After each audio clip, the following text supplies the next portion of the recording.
Мага бир суроо берсеңер, 10 суроого жооп берем да. Эч зериктирбейм деп койбойсуң. Зерттирбейм.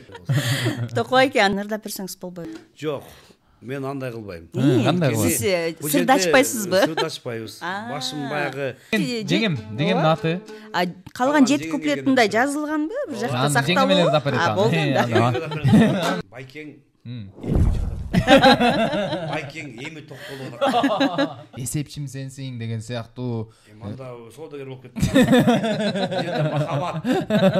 Буга айтканда мен ырдайларым. Ырдаш керек ушул жерден Токойке бир чыгарма сураналы дагы. Анан ошон менен Азыр айткан жакшы болот. Үйүңөргө конокко чакырасың, анан суроо берип коюп, өзүң тамак ичип отура бересиң.